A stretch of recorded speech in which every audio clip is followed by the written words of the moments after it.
اعوذ باللہ من الشیطان الرجیم بسم اللہ الرحمن الرحیم رب اشرح لی صدری ویسر لی امری واحلل عقدۃ من لسانی یفقہوا قولی. Today we will discuss about the importance and excellence of سورہ بقرہ in the light of حدیث.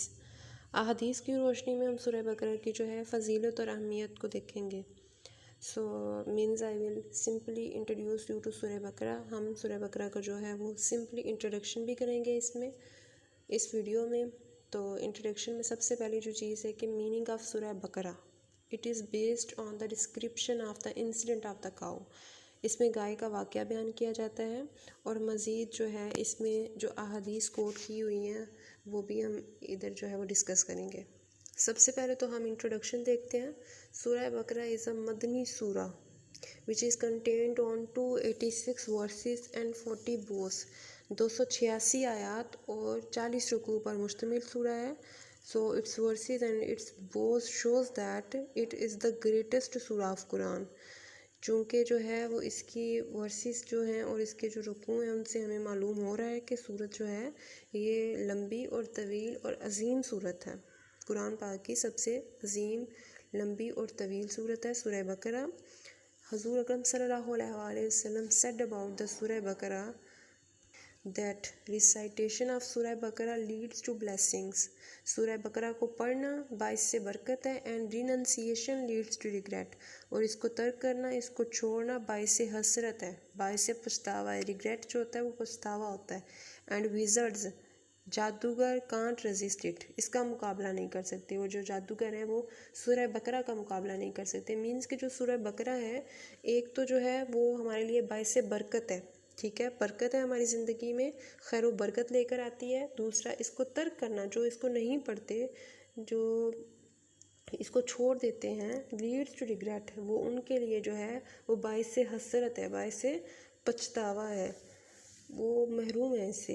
And wizards can't resist it. اور جادوگر اس کا مقابلہ نہیں کر سکتے. یہ جو چیز ہے اس میں یہ ہے کہ جن لوگوں پر جادو ہوا ہوتا ہے یا جن لوگوں کے گھروں میں یہ چیزیں ہیں، اور اس کے علاوہ بھی جو شیطان جن پر اثر انداز ہوتا ہے، جو شیطانی بہکاوے میں آ جاتے ہیں، تو وہ یہ سب چیزوں پر غالب آتا ہے. تو جو اس کے بیسک جو بھی اس کا پرپز ہے نا وہ یہی ہے کہ ایک تو انکیلکولیبل ریوارڈ ہے. سورہ بقرہ کو پڑھنا جو ہے نا وہ بے حساب اس میں جو ہے ہمارے پاس اس کا انعام ہے. اور دوسرا جو ہے ہمارے پاس یہی ہے کہ وزٹ جو ہیں، جو جادو ہے وہ غالب نہیں آ سکتا. کوئی بھی اگر آپ پہ جادو ہوا ہے تو آپ سورہ بقرہ کی تلاوت کرتے ہیں تو وہ ختم ہو جاتا ہے، ٹھیک ہے، کیونکہ جادوگر اس کا مقابلہ نہیں کر سکتے. یہ چیز جو ہے وہ یہاں مینشن ہو گئی ہے. اور تیسرا، اگر کوئی جادو ہوا بھی ہے تو وہ ختم ہو جاتا ہے، اور اگر آپ پڑھتے ہو تو آپ پہ کوئی جادو اثر ہی نہیں کرے گا، کبھی بھی نہیں ہوگا. یعنی کہ سیو فرام ایوری کال، ہر قسم کی جو شیطانیت ہے، جو مصائب، جو بھی پریشانیاں، سب سے جو ہے وہ محفوظ کرتی ہے. کیونکہ یہ ٹریئر آف دا تھرون ہے، یہ ایک جنت کے خزانوں میں سے خزانہ ہے. اسی لیے حضور پاک صلی اللہ علیہ وآلہ وسلم نے فرمایا کہ تم اپنے گھروں کو قبرستان نہ بناؤ، اپنے گھروں میں سورہ بقرہ پڑھا کرو. So we said another place about سورہ بقرہ is کہ جس گھر میں سورہ بقرہ پڑھی جاتی ہے وہاں شیطان داخل نہیں ہوتا. یا یہ جو حدیث ہے یہ جامع ترمذی سے روایت ہے کہ آپ نے فرمایا ہے جس گھر میں سورہ بقرہ پڑھی جائے وہاں شیطان داخل نہیں ہوتا. سورہ بقرہ جو ہے وہ ایک لمبی اور طویل صورت ہے، تو اس کو جو ہے مکمل ایک دن میں پڑھنا کافی مشکل ہو جاتا ہے. تو اس کے لیے آسانی جو ہے اس کا بھی معاملہ کیا گیا ہے، تو وہ بھی ہم دیکھیں گے انشاءاللہ تعالیٰ. لیکن یہاں جو ہم ایک حدیث کوٹ کریں گے وہ یہ ہے: The Holy Prophet said that recite the Holy Quran, it will recommend its reciter on the day of judgment. First of all جو ہے حضور پاک صلی اللہ علیہ وآلہ وسلم نے فرمایا قرآن پڑھا کرو، یہ قیامت کے دن اپنے پڑھنے والے کی سفارش کرے گا. تو اس میں جو ہے اسپیشلی 2 روشن صورتیں جو ہیں ان کے متعلق آپ نے فرمایا ہے کہ سورہ بقرہ اور سورہ آل عمران، اس کی تلاوت کیا کرو، ان دونوں کی تلاوت کیا کرو کہ یہ قیامت کے دن جو ہے وہ صاحبان کی صورت میں آئیں گی، اور مطلب کہ قطار بنا کے آئیں گی اور جھگڑا کریں گی آپ کی مغفرت کے لیے، کہ جو اس کی تلاوت کرتے ہیں ان کی مغفرت کے لیے اللہ تعالیٰ سے جھگڑا کریں گی. تو یہ جو ہمارے پاس جو ہے یہ چیز ہے۔ اس کے بعد ہم سورہ بقرہ کا جو ہے اس کی فضیلت اور اس کی اہمیت دیکھتے ہیں احادیث کی روح سے، احادیث کی روشنی میں۔ سورہ بقرہ کی سماعت اور تلاوت جادو کا علاج ہے۔ سورہ بقرہ کو سن بھی لیں تو اس سے بھی جادو ختم ہو جاتا ہے، اور اگر سورہ بقرہ کی آپ خود تلاوت کر لیتے ہو تو اس سے بھی جادو ختم ہو جاتا ہے، وہ بھی جادو کا علاج ہے۔ یعنی کہ جو سورہ بقرہ ہے وہ بیسیکلی جادوگر جو ہے نا وہ اس پہ غالب نہیں آ سکتا، یعنی جادو کے متعلق ہے۔ یہ ہے کہ اس کو پڑھنا ہے باعث برکت۔ اس کی تلاوت ترک کرنے سے انسان خیر و برکت سے محروم ہو جاتا ہے۔ تو ہم مزید جو ہے ابھی ہم ایسا کریں گے کہ ہم جو شارٹلی جو انہوں نے ہمارے لیے آسانی پیدا کی ہے، جو لاسٹ 2 ورسز کے متعلق آپ نے فرمایا، تو اس کو دیکھ لیتے ہیں کہ ہم ایک اس میں حدیث بھی کوٹ کریں گے، صحیح مسلم سے جو حدیث روایت ہے کہ ایک دن حضرت جبرائیل علیہ السلام جو تھے وہ حضور پاک کے پاس بیٹھے ہوئے تھے، تو اچانک انہوں نے آسمان کی طرف دیکھا کہ ایک زوردار ان کو آواز آئی ادھر سے، تو انہوں نے فرمایا آپ سے کہ آج آسمان کا ایک ایسا دروازہ کھلا ہے کہ جو کبھی پہلے نہیں کھلا، اور ایسا فرشتہ زمین پر آ رہا ہے کہ جو کبھی پہلے نہیں آیا۔ تو وہ جو فرشتہ جب زمین پر آیا اور آپ حضور صلی اللہ علیہ وآلہ وسلم کی خدمت میں حاضر ہوا تو اس نے عرض کیا، یا رسول اللہ، میں آپ کو 2 نوروں کی بشارت دیتا ہوں جو اللہ تعالیٰ نے ان پر نازل فرمائے، اور 2 ایسے نور جو کبھی پہلے کسی نبی پر نازل نہیں ہوئے۔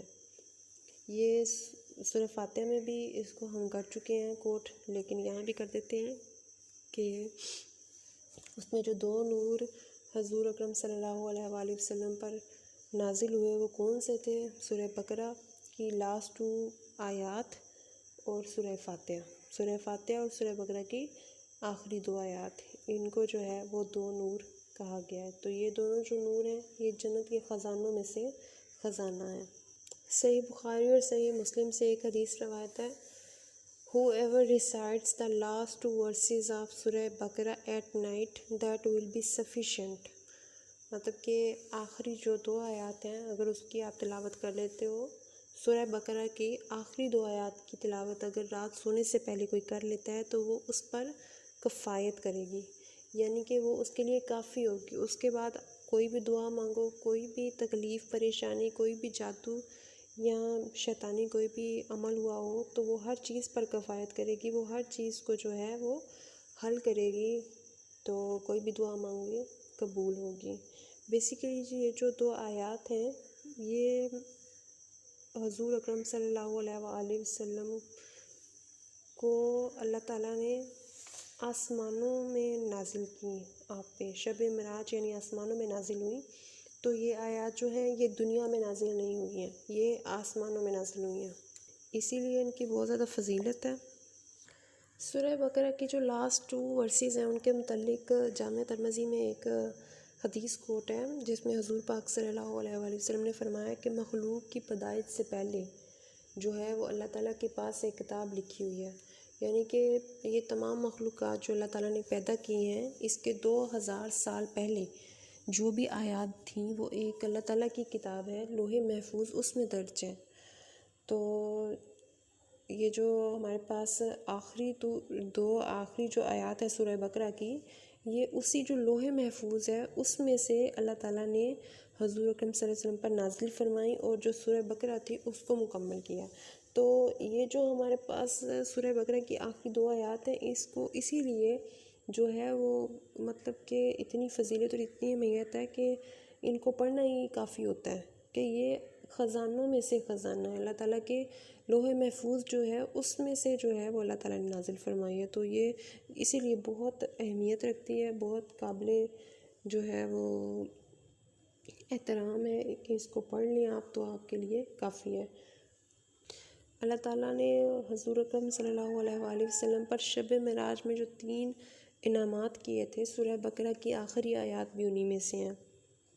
ابن مسعود کی جو حدیث ہے صحیح مسلم سے روایت ہے یہ، یعنی آپ کا اس میں قول ہے کہ شب معراج میں حضور اکرم صلی اللہ علیہ وآلہ وسلم پر 3 انعامات ہوئے، جس میں سب سے پہلے 5 نمازیں تھیں، پھر سورہ بقرہ کی آخری آیات تھی، اور جو 3rd تھا کہ حضور کا امتی جو شرک نہیں کرتا ہوگا اللہ اسے بھی جنت میں داخل کر دے گا، یعنی کہ جس کے دل میں رائے برابر بھی ایمان ہوگا اللہ تعالیٰ اس کو بھی جو ہے وہ جنت میں داخل کر دے گا۔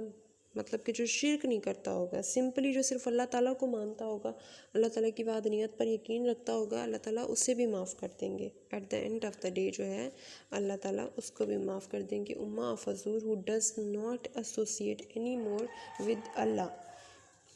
تو یہاں ہم نے سورہ بقرہ کی جو ہے وہ اہمیت دیکھی حدیث کی روشنی میں، تو اس لیے ہماری آسانی جو ہے اس کے لیے آپ نے 2 آخری آیات کا جو ہے وہ بتایا کہ اگر آپ اس کو بھی پڑھ لیں تو وہ بھی آپ کے لیے جو ہے وہ کافی ہے۔ تو اگر اس کو ہم اپنے صبح اور شام کے اذکار میں شامل کر لیں، صبح اور شام جو ہے اس کو ہم پڑھ لیں تو وہ ایزیسٹ ہیں، بہت زیادہ مطلب کہ ایزی ہیں۔ ہماری ایز کے لیے اللہ تعالیٰ نے جو ہے وہ ہمیں 2 آخری آیات دیں۔